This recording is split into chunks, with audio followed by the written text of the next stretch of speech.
खास बातचीत के लिए मौजूद है cyber crime SP Shantanu Kumar ji. Sir, जानना चाहेंगे, एक बड़ा निर्णय आज लिया गया है आप लोगों की तरफ से, सर किस तरीके से काम किया जाएगा इस पूरे चीज को लेकर? राजस्थान पुलिस के साइबर क्राइम शाखा के इतिहास में एक बहुत बड़ा कदम है। प्रत्येक पुलिस स्टेशन, करीबन 1000 से ज़्यादा पुलिस स्टेशन हमारे यहाँ कार्यरत हैं। उनमें एक हेल्पलाइन होगी जो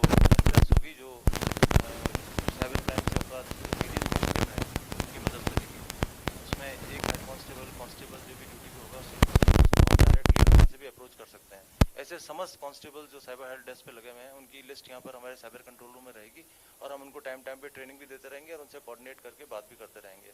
इससे फ़ायदा ये होगा कि गाँव के लेवल पे, दूर दराज इलाके के लेवल पे, जहाँ पे पुलिस स्टेशन तक तो आदमी पहुँच सकता है लेकिन वो जयपुर या 1930 या इस तरह के कॉल वगैरह नहीं कर पाता, उस व्यक्ति को भी एक रिलीफ मिलेगा। उसके अलावा कई ऐसे साइबर अपराध के अंदर बैंक खातों का भी बहुत ज़्यादा लेना देना होता है, तो कई ऐसे व्यक्ति होते हैं निर्दोष जिनका बैंक अकाउंट के अंदर साइबर अपराध जनित पैसा आ जाता है, उनके अकाउंट सीज हो जाते हैं या फ्रीज हो जाते हैं। उन लोगों को भी मदद करने के लिए साइबर हेल्प डेस्क भी काम करेगी और हमने एक हेल्पलाइन नंबर भी जहाँ से 2 हेल्पलाइन जारी किए हैं, जो डी साहब ने आज जारी किए हैं, उससे हमें प्रत्येक व्यक्ति हम तक अप्रोच कर सकता है और हम उसको यहाँ से ऊपर के लेवल पुलिस मुख्यालय के स्तर से भी थाने पे बात करके, बैंक से बात करके हम उसको रिलीफ दिलाएंगे। सर, जिस तरीके से आप लोगों की बात की जाए, चाहे डीजी साहब की बात की जाए या फिर प्रदेश के मुख्यमंत्री भजन लाल शर्मा की बात की जाए, केंद्र सरकार की बात की जाए, तमाम लोग साइबर क्राइम पर जो तमाम नकेल कसने के जो तमाम बंदोबस्त है वो किए जा रहे हैं। लगातार सर हम देखते हैं कि आपकी तरफ से एडवाइजरी जारी की जाती है, चाहे से फेक गूगल पे अकाउंट्स की बात की जाए या फिर जिस तरीके से सर एक नई चीज आजकल निकल कर सामने आ रही है कि किराए पर अकाउंट दिए जाते हैं, उसके अलावा कॉल फॉरवर्डिंग की बात की जाए। सर, रोजाना ऐसा कोई दिन नहीं जाता जिस दिन शांतनु कुमार जी की तरफ से कोई नया इस तरीके से एडवाइजरी जारी नहीं की जाती। लेकिन सर, क्या आप मानते हैं कि लोग उस एडवाइजरी जो तमाम जारी की जाती है उसको गंभीरता से नहीं लेते? आप तो अपने स्तर पर सर पूरा काम कर रहे हैं, अभी एक नया आज इस तरीके से निर्णय लिया गया है, सर लोगों से क्या कुछ अपील करेंगे किस तरीके से सर, क्योंकि रोजाना एडवाइजरी जारी की जा रही है उसको लेकर? मैं आम जनता से ये अपील करना चाहता हूँ कि साइबर क्राइम का एकमात्र इलाज अवेयरनेस है।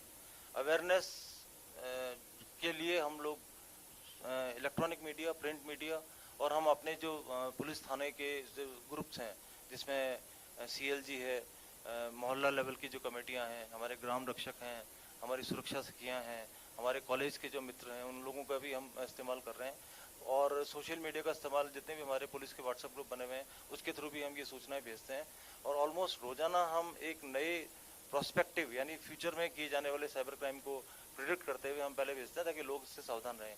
ये एक तरह का वैक्सीनेशन है, जैसे कोरोना बीमारी में वैक्सीनेशन आया था। इसके बावजूद भी कई घटनाएं हो जाती हैं क्योंकि सारी सूचनाएं या सारी एडवाइजरी समस्त लोगों तक नहीं पहुंच पाती, लेकिन जब तक ये रोजाना इसको हैमर और इस पॉइंट को हैमर डाउन नहीं किया जाएगा तब तक ये नीचे तक नहीं पहुंचेगा। तो अवेयरनेस है, इसके अलावा जो अपराधी हैं उन पर कार्रवाई लगातार जारी है। तो एक तरह से ट्विन प्रोंग्ड अप्रोच हमारी है कि अपराधी पे कार्रवाई हो, लोगों को अवेयर किया जाए और जो निर्दोष या जो पीड़ित हैं उनको राहत पहुंचाई जाए। तो साइबर डेस्क हर थाने पे होगी, हमारा हेल्पलाइन नंबर है जो आप हम तक पहुंच सकते हैं और बैंक और जो टेलीकॉम इंडस्ट्रीज है वो भी हमारे साथ ऑन बोर्ड हैं और वो हमारे साथ मिलकर के काम कर रहे हैं।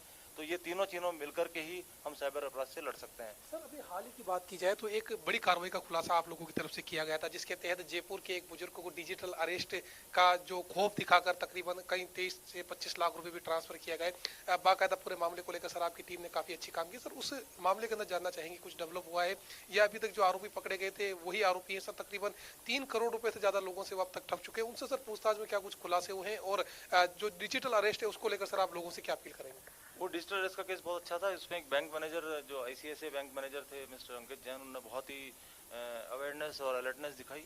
उनका हम यहाँ से सम्मान भी करेंगे, उसके लिए प्रमाण पत्र तैयार कर लिया है।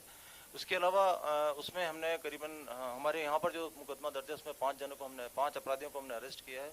उसी दौरान ही इन्हीं साइबर ठगों की गैंग ने चंडीगढ़, सोनीपत और नोएडा, दिल्ली में भी इन्होंने यहाँ पे अपराध किया था। तो वो इन्वेस्टिगेशन भी साथ साथ चल रही हैं। कुछ अपराधी हमारे पास यहाँ पर हैं, कुछ अपराधी उनके पास हैं जिनको हम प्रोडक्शन वारंट पे लेके आएंगे और 1-2 अपराधी जो अभी फरार चल रहे हैं उनके लिए हम शीघ्र ही टीमें भेज रहे हैं। एक जॉइंट ऑपरेशन के रूप में इस डिजिटल अरेस्ट वाली गैंग के खिलाफ कार्रवाई की जा रही है। इसके अलावा डिजिटल अरेस्ट को लेकर के काफ़ी ज़्यादा एडवाइजरीज भी, वीडियोज़ भी काफ़ी जारी हुए हैं और उससे इस पर्टिकुलर अपराध में काफ़ी कमी आई है।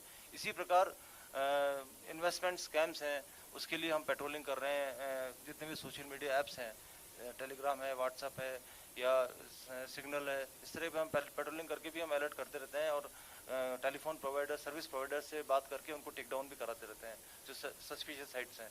इसके अलावा इनकम टैक्स डिपार्टमेंट और ईडी भी हमारे साथ जॉइंट टास्क फोर्स के रूप में है, जो साइबर अपराधियों द्वारा जनित अपराध की जो पैसा है, अपराध की जो संपत्ति है, उससे जो खरीद की जाती है, उसको लेकर के भी हमने अटैचमेंट गंगानगर के केस में करीबन 40 करोड़ रुपए की प्रॉपर्टी को हमने अटैच करवाया था। तो अब हर चीज़ में सारे डिपार्टमेंट, चाहे वो केंद्र सरकार के हों चाहे राज्य सरकार के हों, मिलकर के काम कर रहे हैं। तो मुझे पूरा विश्वास है कि हम जो है वो अगले 5-6 महीने के अंदर और भी अधिक जो है इसमें हम वृद्धि करेंगे, इंक्रीज करेंगे अवेयरनेस को भी और सिक्योरिटी को भी। बिल्कुल साफ तौर पर देख सकते हैं जो एसपी शांतनु कुमार हैं वो लगातार एडवाइजरी पूरे मामलों को लेकर जारी करते रहते हैं। लोगों से अपील की है, इंडिया न्यूज के जरिए अपील की है कि यदि कोई भी धोखाधड़ी को लेकर, साइबर ठगी को लेकर आप लोगों के पास कोई फ्रॉड लिंक आता है, उस लिंक पर क्लिक नहीं करें। उसके अलावा जो 1930 है साइबर क्राइम का हेल्पलाइन नंबर, उस पर जानकारी दे। और बड़ी बात यह कि आज से जिस तरीके से एक बड़ी जो चीज है वो यहाँ पर जारी की गई, बताना चाहेंगे जो अलग अलग नंबर है, चाहे से 9256001930, उसके अलावा 9257510100 या फिर जो ऑनलाइन चीज है उसको चीज को लेकर भी कहा जा सकता है कि जो तमाम पोर्टल है उस पर जानकारी दे। उसके अलावा हर थाने के जो हेल्प डेस्क जारी की जाएगी, उस हेल्प डेस्क के तहत जो तमाम साइबर अपराध यदि आपके साथ होता है तो उस नंबर पर जानकारी दीजिए। जो हेल्पलाइन नंबर नया जारी किया गया है व्हाट्सएप, उस पर तमाम जानकारी दीजिए ताकि साइबर अपराधियों पर लगाम कसी जा सके। सबसे बड़ी बात यह कि शांतनु कुमार जी ने कही है कि लालच आदमी को ले डूबता है, इसलिए लालच और फ्रॉड की जांच में नहीं